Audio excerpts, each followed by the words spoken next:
Hello all of you. हम Lucent का history वाला पार्ट अभी कर रहे थे, ठीक है। तो इसके कई सी वीडियो अपलोड किए जा चुके हैं। अगर आप इन्हें नहीं देखा है तो आप देख लीजिए। आप किसी भी अगर कॉम्पिटिटिव एग्जाम की तैयारी कर रहे हैं तो ये बुक आपके लिए बहुत ही महत्वपूर्ण है, ठीक है। आप इसे देख सकते हैं। इसकी आपको जैसे कि पता है कि इसकी दो बुक्स हैं, एक तो आपकी डिटेल में है और दूसरी क्वेश्चन आंसर टाइप की है, वस्तुनिष्ठ, ठीक है। तो हम इन दोनों बुक को करेंगे। आपका जब हिस्ट्री वाला पोर्शन इसका खत्म हो जाएगा तो फिर मैं क्वेश्चन आंसर आपको करा दूंगी, ठीक है। तो अभी आप मेरे साथ बने रहिए इसमें।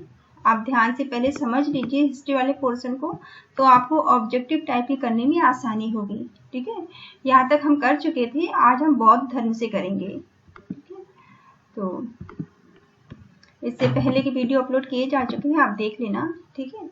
और आप किसी भी कॉम्पिटिटिव एग्जाम की तैयारी कर रहे हैं तो आपके लिए ये बुक बहुत ज़रूरी है, आप इसे ध्यान से देखिए, ठीक है। चलिए बौद्ध धर्म को आज पढ़ते हैं। बौद्ध धर्म के संस्थापक गौतम बुद्ध थे, ठीक है। बौद्ध धर्म के संस्थापक कौन थे? गौतम बुद्ध। गौतम बुद्ध को बौद्ध धर्म का संस्थापक माना जाता है। ये संस्थापक थे बौद्ध धर्म के, ठीक है। एशिया का ज्योतिपुंज, ठीक है, यानी कि light of Asia Gautam Buddha को कहा जाता है, ठीक है।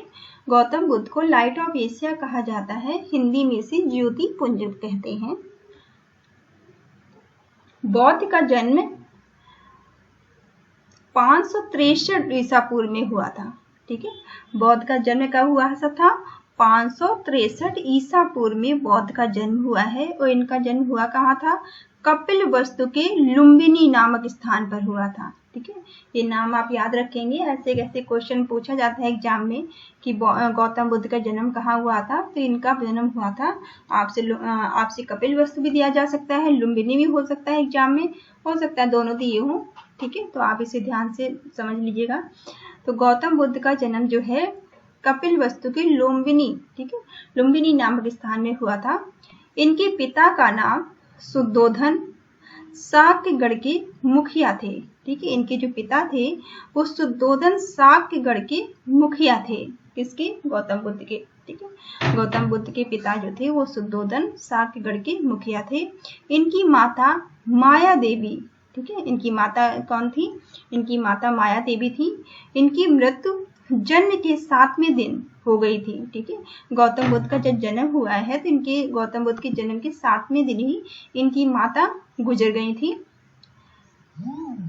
इनका लालन पालन उनकी सौतेली माँ प्रजापति गौतमी ने किया था, ठीक है। बुद्ध का जो लालन पालन है उनकी सौतेली माँ प्रजापति गौतमी ने किया था। गौतम बुद्ध के बचपन का नाम सिद्धार्थ था, ठीक है। गौतम बुद्ध के बचपन का नाम क्या था? बचपन का नाम इनके सिद्धार्थ था। गौतम बुद्ध का विवाह 16 वर्ष की आयु में हो गया था, ठीक है। इनका गौतम बुद्ध थे, इनका विवाह जो था 16 वर्ष की आयु में यशोधरा जी के साथ हुआ था, ठीक है। यशोधरा इनकी पत्नी का नाम था गौतम बुद्ध की, और इनके पुत्र का नाम राहुल था, ठीक है। गौतम बुद्ध का एक पुत्र था जिनका नाम क्या था? राहुल, ठीक है। सिद्धार्थ जब कपिलवस्तु की सैर पर निकले तो उन्होंने 4 दृश्यों को देखा, ठीक है। जब सिद्धार्थ जो थे वो कपिलवस्तु की जब सैर पर निकले एक दिन तो उन्होंने 4 दृश्यों को देखा।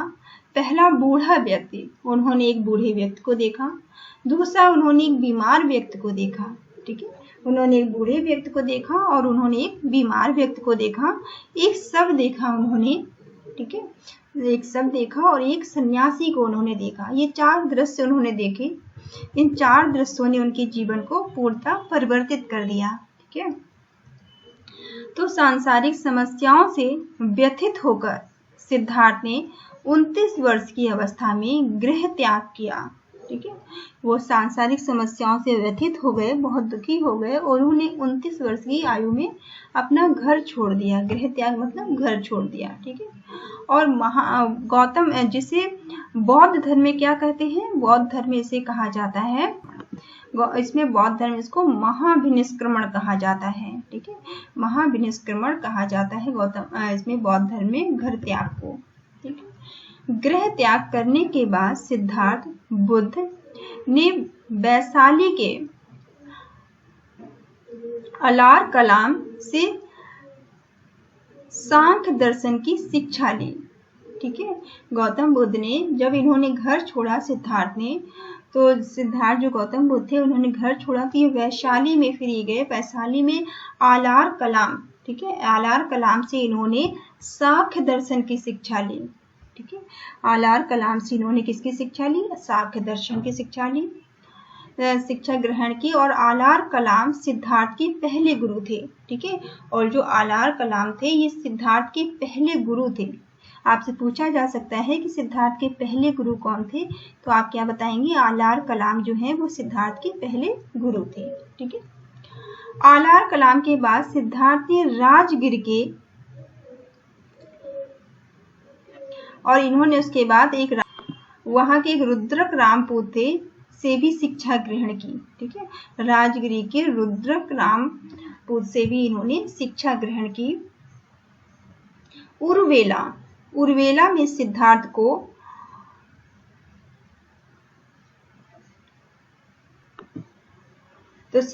को कौंडिन्य, बंपा, भादिया, महानामा और असांगी नामक 5 साधक मिले। ठीक है, इन्हें 5 साधक मिले थे जिनके नाम कैसे कैसे हैं? कौंडिन्य, ठीक है, बप्पा, भादिया, महानामा, असांगी। ठीक है, ये 5 जो थे वो साधक थे जो कि इन्हें मिले थे उर्वेला में। कहाँ मिले थे इन्हें? ये उर्वेला में मिले थे।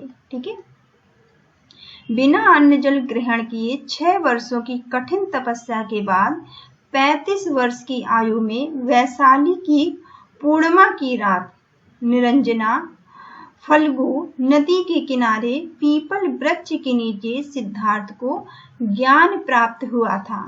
ठीक है, कहाँ पर इन्हें ज्ञान प्राप्त हुआ था? पूर्णिमा की रात। एक तो आप ये याद रखेंगे कि 35 वर्ष की अवस्था में वैशाली की पूर्णिमा, ठीक है, सॉरी वैशाख की पूर्णिमा, वैशाख की वो पूर्णिमा की रात थी, और रात निरंजना फल्गु नदी के किनारे, निरंजना फल्गु नदी के किनारे जो वैशाख पूर्णिमा को इन्हें पीपल वृक्ष के नीचे ज्ञान प्राप्त हुआ था। ठीक है, आप ये वृक्ष का नाम याद रखेंगे। कौन से वृक्ष के नीचे ज्ञान मिला था? पीपल के वृक्ष के नीचे ज्ञान मिला था। कब मिला था? वैशाख पूर्णिमा की रात को, जिसे निरंजना फाल्गु नदी के किनारे। ठीक है, ये नदी का नाम आपसे पूछा जा सकता है, तो निरंजना फाल्गु नदी के किनारे इन्हें ज्ञान की प्राप्ति हुई थी। नेक्स्ट पॉइंट है, ज्ञान प्राप्ति के बाद सिद्धार्थ बुद्ध के नाम से जाने गए। ठीक है, जब इन्हें ज्ञान प्राप्त हो गया तो उसके बाद जो सिद्धार्थ थे इन्हें बुद्ध के नाम से जाना गया, और वह स्थान बौद्ध गया कहलाया। ठीक है, जहां पर इन्हें ज्ञान प्राप्त हुआ था वो स्थान क्या कहलाया? बौद्ध गया कहलाया। ठीक है, बुद्ध ने अपना प्रथम उपदेश सारनाथ, ठीक है, ये बहुत बार क्वेश्चन में आया है, आप याद रखेंगे। इन्होंने अपना पहला उपदेश कहाँ पे दिया था? ठीक, सारनाथ के ऋषि, सारनाथ के इन्होंने सारनाथ एक स्थान, सारनाथ के ऋषिपत्तनम, ठीक है, सारनाथ जिसे ऋषिपत्तनम भी कहते हैं, में दिया था। इन्होंने अपना पहला उपदेश दिया था, जिसे बौद्ध ग्रंथ में धर्म चक्र कहा जाता है। ठीक है, बौद्ध धर्म में इसको क्या कहते हैं? धर्म चक्र प्रवर्तन इसे कहा जाता है। आपसे पूछा जा सकता है इन्होंने जो पहला उपदेश दिया था उसे बौद्ध धर्म में क्या कहते हैं, तो आप बताएंगे धर्म चक्र प्रवर्तन इसे कहते हैं बौद्ध धर्म में। पहला उपदेश इन्होंने कहाँ दिया था? सारनाथ में दिया था। ठीक है, ऋषिपत्तनम जिसका पहला पुराना नाम शायद होगा। बुद्ध ने अपने उपदेश जनसाधारण की भाषा पाली में दिए थे। ठीक है, आपसे भाषा पूछी जा सकती है कि बौद्ध ने अपने उपदेश किस भाषा में दिए थे, तो बुद्ध ने अपने उपदेश पाली भाषा में दिए थे, जो कि जनसाधारण की भाषा है। ठीक है, बुद्ध ने अपने उपदेश कौशल, वैशाली, कौशाम्बी एवं अन्य राज्यों में दिए थे।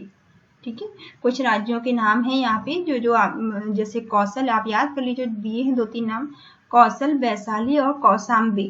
ठीक है, जहाँ बुद्ध ने अपने उपदेश दिए थे। बुद्ध ने अपने सर्वाधिक उपदेश कौशल देश की राजधानी श्रीवस्ती में दिए हैं। ठीक है, इन्होंने अपने सबसे ज्यादा जो उपदेश दिए हैं वो कहाँ दिए हैं? कौशल देश की राजधानी श्रीवस्ती में दिए हैं। ठीक है, गौतम बुद्ध ने अपने सबसे ज्यादा उपदेश कहाँ दिए हैं? श्रीवस्ती में दिए हैं, और श्रीवस्ती जो है वो कौशल देश की क्या थी? राजधानी थी। ठीक है, इनके प्रमुख अनुयायी शासक थे। इनके प्रमुख अनुयायी शासक कौन कौन थे? बिंबिसार।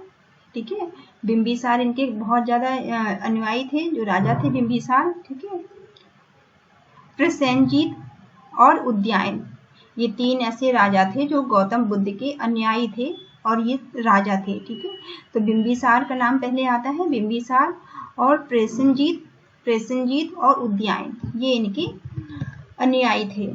ठीक है, इनको मानते थे। बुद्ध की मृत्यु 80 वर्ष की अवस्था में 483 ईसा पूर्व कुशीनारा, ठीक है, कुशीनारा देवरिया जो उत्तर प्रदेश में है, कुशीनारा देवरिया जो उत्तर प्रदेश में चुंद द्वारा अर्पित भोजन करने के बाद हुई थी। इनकी मृत्यु भी कैसे हुई थी? इन्हें किसी ने भोजन दिया था। ठीक है, चुंद ने भोजन दिया था, उनको भोजन खाने के बाद इनकी मृत्यु हो गई थी। ठीक है, जिसे बौद्ध धर्म में से क्या कहा जाता है? महापरिनिर्वाण कहा जाता है। ठीक है, इसे बौद्ध धर्म से महापरिनिर्वाण कहा जाता है। ठीक है, इनकी जो मृत्यु हुई थी, बौद्ध धर्म में मृत्यु को महापरिनिर्वाण कहा जाता है, ये आप याद रखेंगे। मल्लों ने अन्यंत, ठीक है, जो मल्ले थे, मल्लों ने अन्यंत सम्मान पूर्वक बुद्ध का अंत्योष्टि संस्कार किया था। ठीक है, अंतिम संस्कार मुल्लों ने इनका किया था, बहुत ही सम्मान के साथ। जो मुल्ले थे उन्होंने इनका क्या किया था? अंतिम संस्कार किया था। ठीक है, एक अनुश्रुति के अनुसार मृत्यु के बाद बौद्ध के शरीर के अवशेषों को 8 भागों में बांटकर उन पर 8 स्पूतों का निर्माण किया गया है। ठीक है, एक अनुश्रुति के अनुसार ऐसा बताया जाता है कि जो बौद्ध थे उनकी मृत्यु के बाद उनके शरीर के 8 टुकड़े करके, ठीक है, उन्हें 8 भागों में विभाजित करके उनके 8 स्पूतों में उनका निर्माण कराया गया है। 8 स्पूत उनके बनवाए गए हैं। ठीक है, ऐसी मान्यता है। बुद्ध के जन्म एवं मृत्यु की तिथि को चीनी परंपरा के कैंटोन अभिलेख के आधार पर निश्चित किया गया है। ठीक है, इनकी मृत्यु को किसके आधार पर निश्चित किया गया है? इनकी मृत्यु को निश्चित किया गया है एक चीनी परंपरा के अनुसार कैंटोन अभिलेख में इनकी मृत्यु के बारे में बताया गया है। बौद्ध धर्म के बारे में हमें विशद ज्ञान पाली त्रिपिटक से प्राप्त होता है। ठीक है, पाली त्रिपिटक से हमें बौद्ध धर्म के बारे में विस्तार से ज्ञान मिलता है। तो बौद्ध धर्म के बारे में हमें विशद ज्ञान किससे मिलता है? पाली त्रिपिटक से। ठीक है, बौद्ध धर्म मूलतः, जो बौद्ध धर्म था मूलतः अनीश्वरवादी है। ठीक है, मूल धर्म बौद्ध धर्म कैसा धर्म है? अनीश्वरवादी है। ठीक है, इसमें आत्मा की परिकल्पना भी नहीं है। बौद्ध धर्म में आत्मा की परिकल्पना भी नहीं है। ठीक है, इसको क्या माना गया है? अनीश्वरवादी माना गया है। बौद्ध धर्म को अनीश्वरवादी माना गया है। इसमें आत्मा की परिकल्पना भी नहीं है। ठीक है, बौद्ध धर्म में पुनर्जन्म की मान्यता है। ठीक है, बौद्ध धर्म में पुनर्जन्म को मान्यता दी गई है। पुनर्जन्म को ये मानते थे। तृष्णा को क्षीण हो जाने की अवस्था को ही बुद्ध ने निर्वाण कहा है। ठीक है, बुद्ध ने निर्वाण किसको कहा है? बुद्ध ने निर्वाण कहा है तृष्णा की क्षीण हो जाने की अवस्था को ही उन्होंने निर्वाण कहा है। ठीक है, और इनका क्या कहना था कि विश्व दुखों से भरा है। बौद्ध ने क्या बताया है कि जो विश्व है, संसार है, वो दुखों से भरा है का सिद्धार्थ बुद्ध ने उपनिषद से लिया है। ठीक है, विश्व दुखों से भरा है, इसका सिद्धांत जो था ये उन्होंने उपनिषद से लिया था। ठीक है, ये सिद्धांत उन्होंने उपनिषद से लिया है कि जो विश्व है दुखों से भरा है, ये बुद्ध का कहना था। बुद्ध के अनुयायी 2 भाग में विभाजित थे और बुद्ध के जो अनुयायी थे वो कितने भागों में विभाजित थे? ये 2 भागों में बटे हुए थे। पहले भिक्षुक और दूसरे उपासक। ठीक है, भिक्षुक क्या थे? बौद्ध धर्म के, ठीक है, तो ये भिक्षुक बौद्ध धर्म के प्रचार के लिए जिन्होंने संन्यास ग्रहण किया था। ठीक है, बौद्ध धर्म के प्रचार के लिए जिन्होंने संन्यास ग्रहण किया तो उन्हें क्या कहते हैं? उन्हें भिक्षुक कहा जाता है, उन्हें भिक्षुक कहते हैं। ठीक है, जो बौद्ध धर्म का प्रचार प्रसार करने के लिए इन्होंने संन्यास ग्रहण कर लिया था उन्हें भिक्षुक कहते हैं। और उपासक, उपासक कौन थे? गृहस्थ जीवन व्यतीत करते हुए बौद्ध धर्म अपनाने वालों को उपासक कहा जाता था। ठीक है, ऐसे लोग जो कि गृहस्थ जीवन में थे और वो बौद्ध धर्म को अपनाया था उन्हें उपासक कहते थे। ठीक है, बौद्ध संघ में सम्मिलित होने के लिए न्यूनतम आयु 15 वर्ष होनी चाहिए। ठीक है, बौद्ध धर्म में शामिल होने के लिए कितनी आयु होनी चाहिए? कम से कम 15 वर्ष की आयु होनी चाहिए। आप 15 वर्ष से अगर कम आयु के हैं तो बौद्ध धर्म में शामिल नहीं हो सकते हैं। ठीक है, बौद्ध संघ में प्रविष्ट होने को उपसंपदा कहा जाता था। ठीक है, बौद्ध संघ में प्रविष्ट होने के लिए, ठीक है, अगर आप बौद्ध धर्म में प्रविष्ट होना चाहते हैं तो उसको क्या कहते थे? उपसंपदा कहा जाता था। ठीक है, लास्ट पॉइंट है, बौद्ध धर्म के त्रिपिटक हैं। बौद्ध धर्म में क्या है? त्रिपिटक है। त्रिपिटक मतलब इनके 3 ग्रंथ हैं जिन्हें त्रिपिटक कहा गया है। ठीक है, बुद्ध, धम्म और संघ। ठीक है, क्या क्या है? बुद्ध, धम्म और संघ, ये तीनों मिलकर त्रिपिटक बनते हैं। तो त्रिपिटक आपसे पूछे जा सकते हैं तो क्या क्या आप बताएंगे? बुद्ध, धम्म और संघ। ठीक है, तो ये बौद्ध धर्म। अब बौद्ध धर्म की सभाएं क्या क्या हैं? यहाँ बौद्ध धर्म की सभाओं के बारे में दिया गया है, चलिए देख लेते हैं। प्रथम बौद्ध संगीति, जो पहली बौद्ध संगीति थी वो कब हुई थी? 483 ईसा पूर्व में। स्थान था राजगृह। ठीक है, इनकी पहली जो बौद्ध संगीति थी वो 483 ईसा पूर्व में हुई थी। राजगृह, स्थान था राजगृह। और यहाँ के अध्यक्ष कौन थी? महाकश्यप। महाकश्यप की अध्यक्षता में हुई थी। और शासक कौन थे? इस शासनकाल किनका था? अजातशत्रु का शासनकाल था इस टाइम। ठीक है, ये एग्जाम में बहुत पूछा जाता है। आप तीनों को ऐसे कैसे, ये 3-4 जो हैं इनको ऐसे कैसे याद रट लीजिए आप इनको। ठीक है, ये ऐसे कैसे आते हैं एग्जाम में।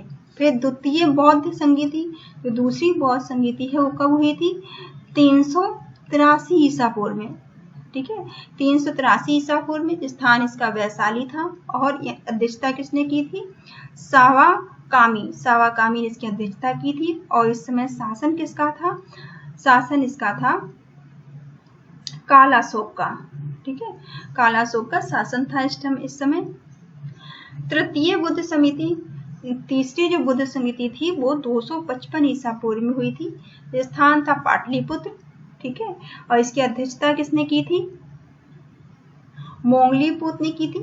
ठीक है, मोंगलीपुत ने तीसरे जो थे इनकी अध्यक्षता इन्होंने की थी और अशोक के शासन काल में हुई थी। ठीक है, तीसरी जो बुद्ध संगीति है वो अशोक के शासन काल में हुई थी। ये बहुत इंपॉर्टेंट है, आपसे बहुत बार एग्जाम में आया है। ठीक है, तो अशोक के शासन काल में जो तीसरी बौद्ध संगीति हुई थी अशोक के शासन काल में हुई थी। ठीक है, और पाटलिपुत्र में हुई थी।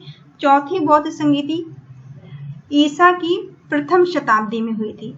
ठीक है, चौथी जो बौद्ध संगीति है वो कब हुई थी? ईसा की पहली शताब्दी में। और स्थान क्या था? कुंडलवन। ठीक है, कुंडलवन में हुई थी और अश्वघोष के टाइम में हुई थी। ठीक है, जिसे वसुमित्र भी कहते हैं। और ये कनिष्क के शासन काल में हुई थी। ये भी बहुत इंपॉर्टेंट है, कनिष्क के शासन काल में हुई थी। ठीक है, तो इन दोनों को आप थोड़ा अच्छे से याद करिए। याद तो आपको चारों ही करनी है। ठीक है, लेकिन आप इन दोनों को थोड़ा अच्छे से याद कर लीजिएगा।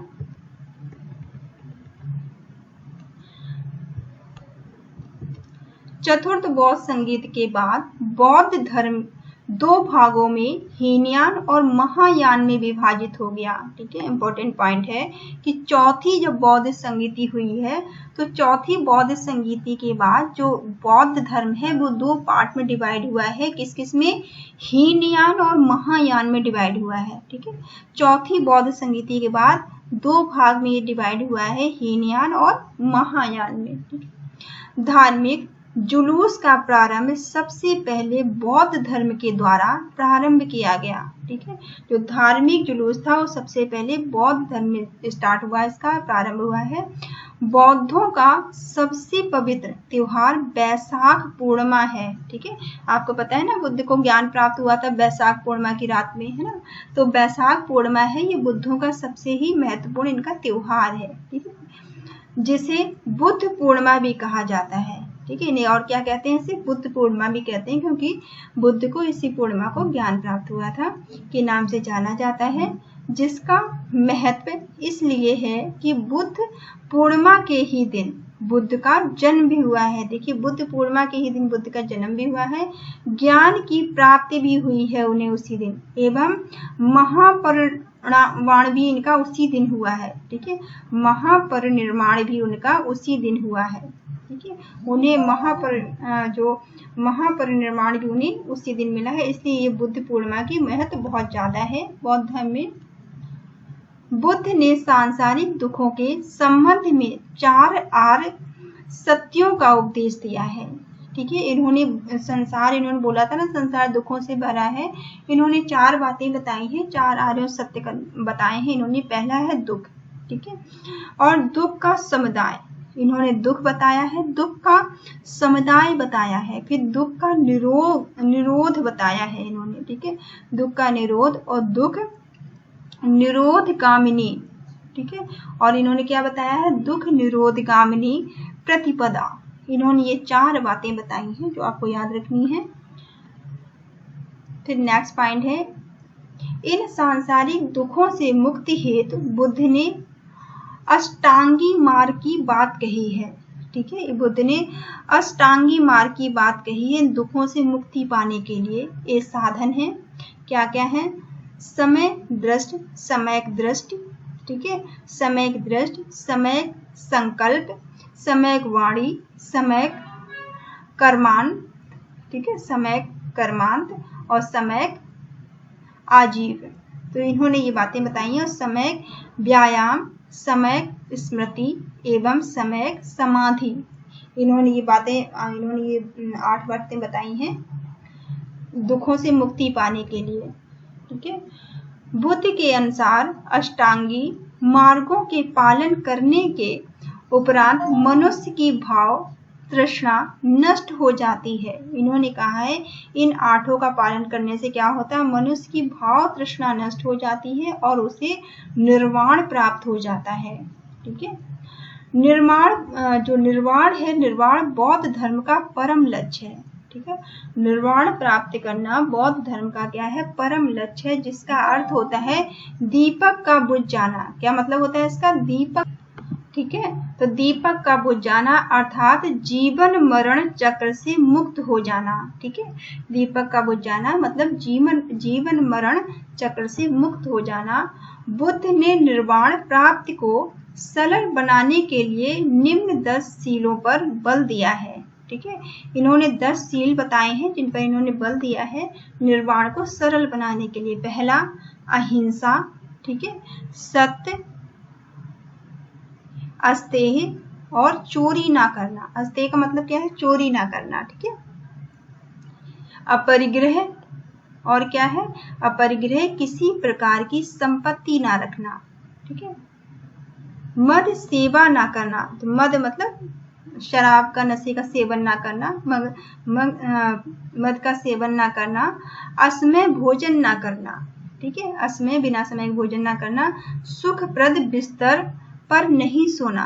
ठीक है, और इन्होंने क्या बताया, सुखप्रद बिस्तर पर नहीं सोना, धन संचय ना करना, और इन्होंने क्या कहा है, धन संचय ना करना, स्त्रियों से दूर रहना।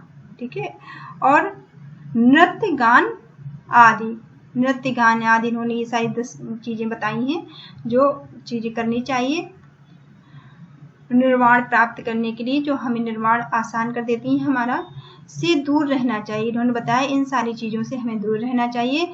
गृहस्थों के लिए केवल 5 सील हैं, और जो गृहस्थ लोग हैं, शादीशुदा लोग हैं, उनके लिए 5 सील बताए गए हैं, तथा भिक्षुओं के लिए 10 सील मानना अनिवार्य है। जो भिक्षु हैं, साधक हैं, वो 10 को मानेंगे, जो गृहस्थ हैं वो 5 को सिर्फ मानेंगे। ठीक है, बुद्ध ने मध्यम मार्ग बुद्ध ने जो मध्यम मार्ग बताया है, मध्यमा प्रतिपद का उपदेश दिया है। ठीक है, बुद्ध ने मध्यम मार्ग बताया है, मध्यम प्रतिपदा का क्या है, इन्होंने उपदेश दिया है। अनीश्वरवाद के संबंध में बौद्ध धर्म एवं जैन धर्म में समानता है। ठीक है, अनीश्वरवाद के संबंध में बौद्ध धर्म और जैन धर्म में क्या है, समानता है। जातक कथाएं प्रदर्शित करती हैं, ठीक है, जातक कथाएं बताती हैं, जातक कथाएं प्रदर्शित करती हैं कि बोधिसत्व का अवतार मनुष्य रूप में भी हो सकता है।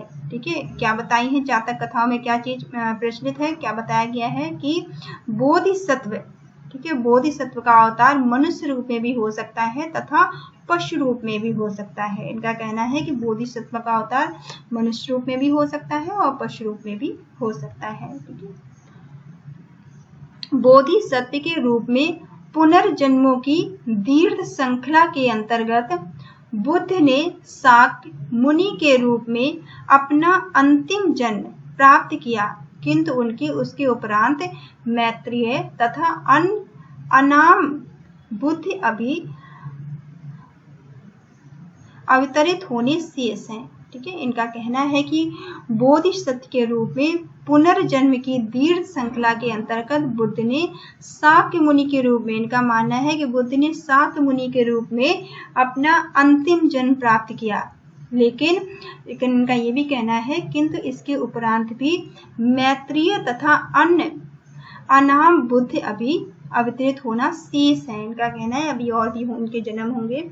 सर्वाधिक बुद्ध मूर्तियों का निर्माण गंधार शैली के अंतर्गत किया गया। ठीक है, लेकिन बुद्ध की प्रथम मूर्ति संभवतः मथुरा कला के अंतर्गत आती है। इनकी जो पहली मूर्ति है वो किसमें आती है, मथुरा कला के अंतर्गत आती है। ये बात आप याद रखेंगे कि सर्वप्रथम सबसे पहले बुद्ध मूर्तियों का निर्माण कहाँ हुआ है, गंधार शैली में। ठीक है, गंधार शैली में हुआ है, लेकिन के अंतर्गत किया गया है, लेकिन बुद्ध की प्रथम मूर्ति जो है वो मथुरा कला में मिलती है। ठीक है, मथुरा कला के अंतर्गत आती है।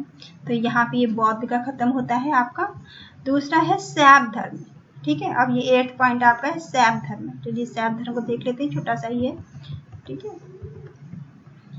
भगवान शिव की पूजा करने वालों को शैव या शिव से संबंधित धर्म को शैव धर्म कहा जाता है। ठीक है, जो भगवान शिव की पूजा करते हैं उन्हें शैव या शिव से संबंधित धर्म शैव धर्म कहते हैं।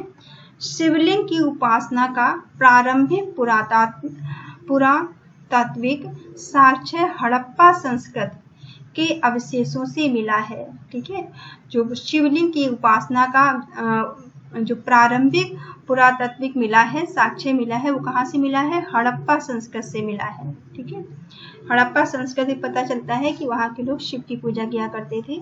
ऋग्वेद में शिव के लिए रुद्र नामक देवता का उल्लेख है। ठीक है, ऋग्वेद में भगवान शिव के लिए किसका उल्लेख है, रुद्र नामक देवता का उल्लेख है।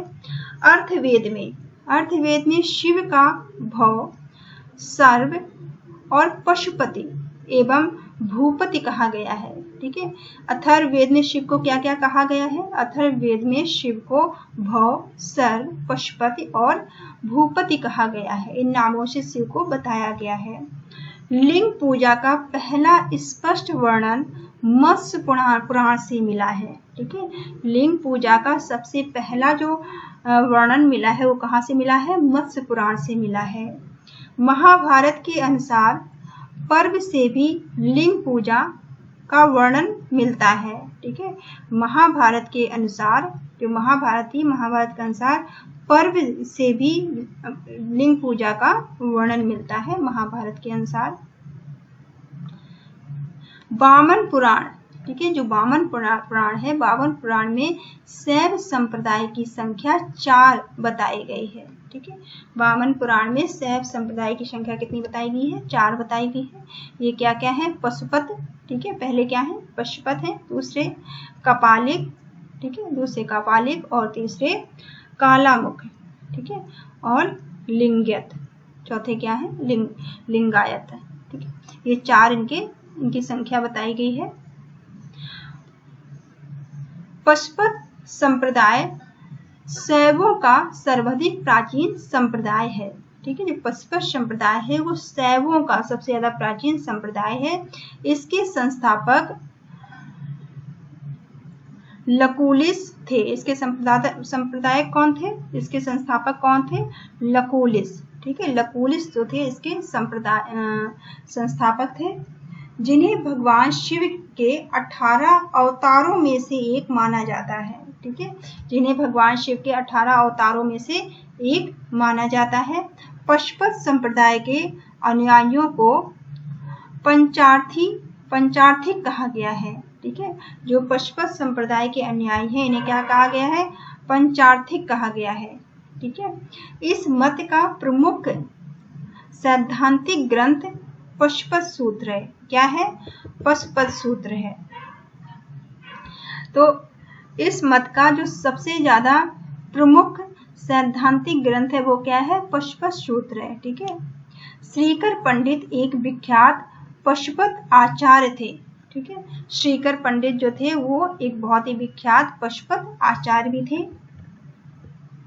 ये देख लेते हैं थोड़ा सा क्या है संप्रदाय और संस्थापक। ठीक है, अजीवक जो संप्रदाय था इसके संस्थापक कौन थे?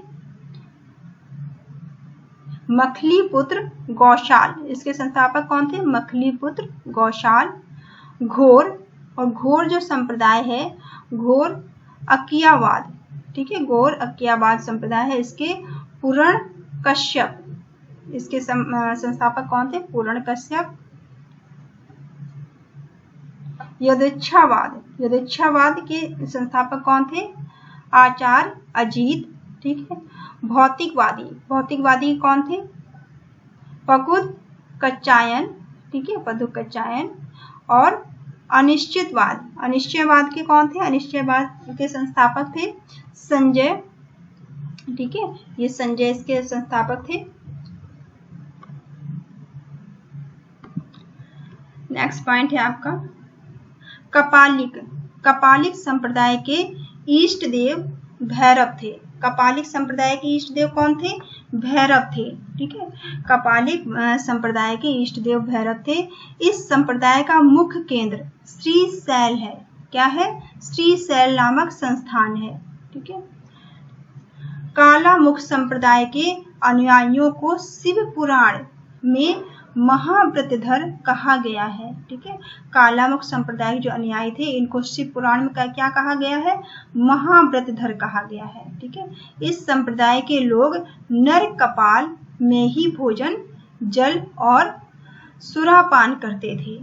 ठीक है, इन संप्रदाय के जो लोग थे वो नर कपाल में ही भोजन करते थे, पानी पीते थे और सुरापान करते थे। ठीक है, और साथ ही अपने शरीर पर चिता की भस्म मलते थे। अपने शरीर पे क्या मलते थे? चिता की भस्म मला करते थे। ठीक है, लिंगायत संप्रदाय दक्षिण में प्रचलित है। लिंगायत जो संप्रदाय है वो कहाँ प्रचलित है? ये दक्षिण में प्रचलित है। ठीक है, इन्हें जंगम भी कहते हैं। इन्हें और क्या कहते हैं? इन्हें जंगम भी कहा जाता है।